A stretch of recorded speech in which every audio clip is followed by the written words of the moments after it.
All right, Cody, next up is best animated film. We're doing four noms each, so eight total. Okay, first pick in the animated category. I want to go with one of my favorite movies of the year. That's going to be The Wild Robot. I think obviously a DreamWorks production here. Their best work in a while in my eyes. Coming in, I didn't expect much. I was late on this movie too. I didn't see it in theaters, unfortunately, but I was blown away from the visuals and the story as well. I just wouldn't expect a story about a robot taking care of an animal in the wild be something that is like really good and really emotional. But I think the voice work, obviously, Lupita Nyong'o, um, Pedro Pascal, everybody's great. And then just like the sentimental value of it's a duck, right? What fucking animal are we talking about here? It's a goose, I believe, technically. This this bird that she raises is just so likable and lovable, and I became rooting for him instantly in the entire movie. So when he migrated and started flying and stuff, I did legitimately tear up. I think Yeah, that was the emotional part for me. And again, going in, I just not expect that. And also, it's absolutely beautiful, the animation. So all around, animated movies, they just don't get much better than this in my eyes. Cody, as sons of mothers, as they would say, I think that movie really hits a home. Facts. This is like our Jackson asked us, what's our favorite movie that wasn't nominated for Best Picture? And I think for both of us, this is the obvious answer. Yeah. It is in our tops for sure. If you weren't picking it, I was picking it. And now I'm gonna grab Wallace and Gromit, Vengeance Most Foul. Bad. Just love to see some handmade claymation style stuff. Wallace and Gromit, as a kid, I was always a big fan of. Curse of the Were Rabbit, I think, especially was the one I always coming back to. The like Rube Goldberg kind of nature of the Wallace, invention lifestyle is really fun, and then this being like a anti AI story is cool as well. Feathers McGraw, great villain. I know you're a huge Goat. fan, so I'll throw it over to you. Yeah, this is definitely my second choice. I mean, Feathers McGraw, got to be top tier animated villain of all time. Doesn't get much better than that either. And this is a really fun movie. I think maybe just like the fixer upper robot guys. I didn't love that aspect of it. I'm sorry I couldn't warn you, lad. I got grabbed by the Norbots. A very unpleasant experience. Turns out they are bad after all. I just don't get it. Why would me own gnomes turn against me?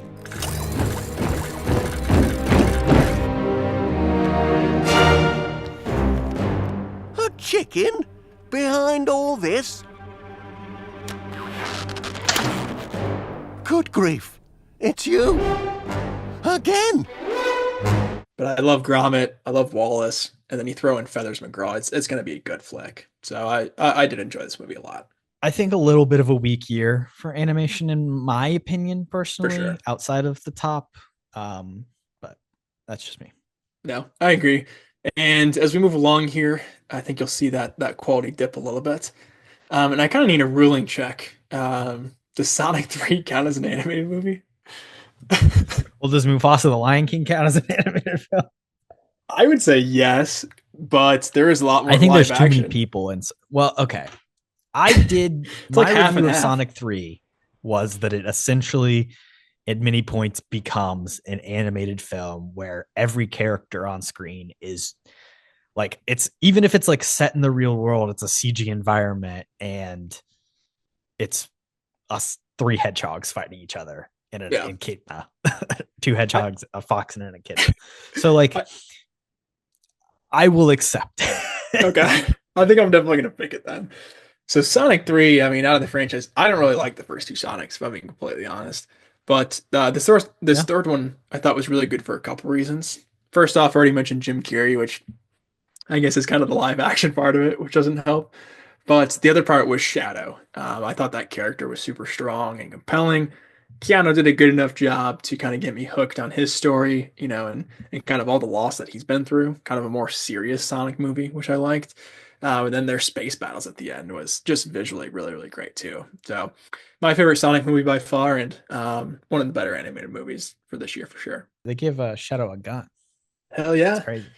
Didn't do much with it. Shot some Well, tires or something. Or shot something out of Sonic's hand, but It was effective. Again, he's also non-lethal. That's his shtick as well.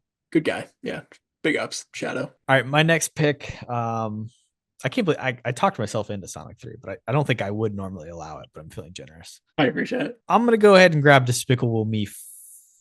No, Inside Out 2. Inside Out 2 is going to be my pick here. Better pick. There's still time to take Despicable Me 4, but I don't want to dare say it yet. I appreciated the expansion of the emotions, adding in, your ennuis and, of course, your anxieties and your, whatever Paul Walter Hauser plays. We've done this whole thing where we can't remember, and we're going to do it again here and whatever. I don't even care. It's something with memory. I don't remember. Yeah, exactly. Nostalgia, maybe. I think that's somebody else. That's the old grandma. I think that is. Io Adebiri's there. Io Adebiri's there. I think it's embarrassment. That's what it is. Yeah. I don't know if I understand the lore, but I like that there's hockey in it. And I appreciate that. Even though my take on the Inside Out 2 mini review was that I hated that there was too much hockey. Yeah. But I've come around on it.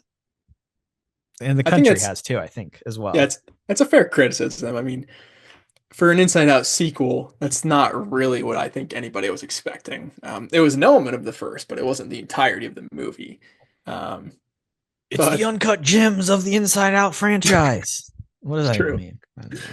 So it was Nora. Everything's the uncut gems of every movie, but this was a good pick. This was definitely my next up. So you did steal it, which is unfortunate. And yeah, My Hawk is great. Shout out Nepo Babies. For my third pick, I'm going to take Flow, which I don't think is very on your radar, but I definitely want to shout it out. First off, it's just a cute-ass cat movie. I mean, you can't really go wrong with those. We talked a little bit about A Quiet Place Day One, which has some elements, but I think Flow just takes it to the next level of kind of, it's not really post-apocalyptic. It doesn't really matter when this movie takes place, but I think just the animal characters are compelling, even though there is no dialogue, obviously. It does take it seriously. Unlike the Wild Robot, those hacks are talking to each other and, talking about philosophy and growing up. Flow doesn't have that. Flow just has, real characters going through a pretty crap situation with this flooding and kind of its effect on the environment and just trying to survive. And you build relationship with that. The Capybara character, one of my favorites of the year. I should have brought him up and best leading actor, to be fair. But yeah, I think this movie was solid. I don't know if it deserves to win over The Wild Robot, which there has been some talk about that, but I definitely enjoyed Flow. Do you have a take on what is going on in the movie? Is it biblical? Is it aliens? Is it like a great flood? Like what happened to the humans? Yeah. What's going on with the bird and its ascension? Yeah, the bird is the most puzzling thing to me, I think, but I think it is very religious. I would assume it's around the time of the great floods and humanity's just wiped out. And these are just the animals, trying to survive, past that. But again, a lot of religious subtext that I don't know too much about, but I would lean that's kind of what it's about for sure. I just found it to be really frustrating to watch, to be honest. I think is the best way I would describe it. In an uncut gems sort of way, some might say. The dogs were really pissing me the fuck off. Mina also fell asleep. Mina fell asleep while she was watching it. And then I had to explain to her that the bird rose to fucking heaven and it caused the flood to end, and I just felt like an idiot. So that's fair. Also, like I think the movie looks good and I think it's animated in a cool way. I bump up against this weird like group of people who are like, this is the coolest animated movie I've ever seen. This is the most beautiful animation I've ever seen. When to me, it looks like Unreal Engine Blender, like, which is what it is. It's just a guy in a 3D software, like building something out. And that's very cool. I just don't think you can compare it to like the Wild Robot, which is all hand painted, or even like stuff from like Studio Ghibli, The Boy in There. Like, it's weird that Flow became this like animation is amazing when it had this weird tech gleam to it that I didn't love. I agree. I think obviously when you compare it to different stuff, it's not as good as that. It's just different stylistically, which I think is what some people like about it. But and also fair too, I don't blame Mina for falling asleep. I mean, with no dialogue, it's like a screensaver. It's a slow burn, but I enjoyed it. I just get really attached to those characters quickly, which kind of buys me in. And the animation looks good. All the water stuff I thought was really well done. Don't listen to Korbin. He was about to pick Despicable Me over it. And go ahead and take it right here if you want. I'll save it, but I'm going to take what is actually my favorite animated movie of the year, outside of The Wild Robot, even though I chose Inside Out 2 ahead of this and Wallace and Gromit ahead of this. Orion and the Dark, which is the written by Charlie Kaufman film, another Netflix animated movie, also starring Paul Walter Hauser. That's just about like dreams and being scared of the dark and death. And I saw a lot of myself as a little kid in this movie, to be entirely honest with you. And maybe even a lot of myself now in this movie. There was some stuff that didn't work, but it felt very personal. And the Charlie Kaufman kind of like darkness and twisty storytelling is something that I always appreciate. And it works in a kid's animated movie, and it works in, adaptation or being John Malkovich. Yeah, adaptation is great, to be fair. And I actually didn't even know he was one of the people behind that. So very interesting. But because that was a very early release that I missed out on. But that'll definitely be one I have to tail back on if yeah, he was, writing and everything. So that's cool. All right. What's your last pick, Kody? Well, it didn't leave me much here. The only other animated movie that I did see this year was Despicable Me 4. Yep. See, I left it for you because what if I had taken it? Then what would you have picked? I mean, I could take Kung Fu Panda, 4. Transformers 1, I heard was decent, but I'll take. Both missed that. Yeah. Yeah, I feel like I would maybe enjoy that, but kind of weird with like Megatron and Optimus Prime being like buddies before the original Transformers. It doesn't make any sense. But I'll take Despicable Me 4 just for the song of "Who will Gru be tonight?" That's the question. Bah, bah, bah. So that song bangs, but the rest of the movie not very good. Probably my least favorite Despicable movie that I've seen by far. But Pharrell, he just produces bangers nonstop, so I have to respect it. I did like the movie better than Kung Fu Panda 4, so I'm glad that you ended up choosing it instead. And I think that's on Netflix too, so I need to check that out. So we'll stay tuned on if that one ends up being better or not, but I would assume so. Despicable Me, not very good. Not the worst of the franchise by any means. I don't think that's right, but I will say I would not be surprised if the Fantastic Four is a worse movie and a worse depiction of the Fantastic Four than Despicable Me 4 was with the Minions. That was my least favorite part, was the Minion superheroes. So I hope that's not the case, but it very well could be. I love a Minion, dude. Banana. So puntable. They're the best. I wish I could punt them, to be fair. I'm going to take Memoir of a Snail, which is just a real weird little story. Some of it I think is kind of like online copy pasta-y a little bit, but it is really freaky and fun and unique animation. It's all stop motion like Wallace and Gromit, but it has a much more grimy handmade feel. Like the Wallace and Gromit is almost just like too good, where it's like, how could a person do this? Where it's like in Memoir of a Snail, a person definitely made this, and you can feel that human touch to it. Really weird girl and who likes snails and has a really sad life.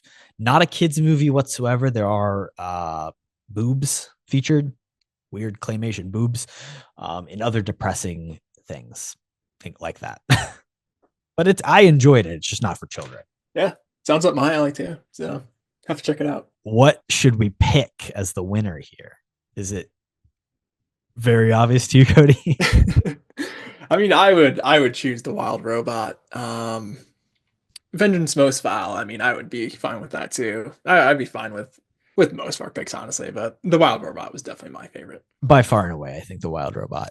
It should win the Oscar. It should have been nominated for Best Picture, but I don't think it might not win the Oscar. If it doesn't win, who knows? It is an abomination. I think I said that to you earlier, but we may riot if The Wild Robot doesn't win. So I'll be shocked, but it might not. I won't be shocked. What you just said is one of the most insanely idiotic things I have ever heard. At no point in your rambling, incoherent response were you even close to anything that could be considered a rational thought. Everyone in this room is now dumber for having listened to it.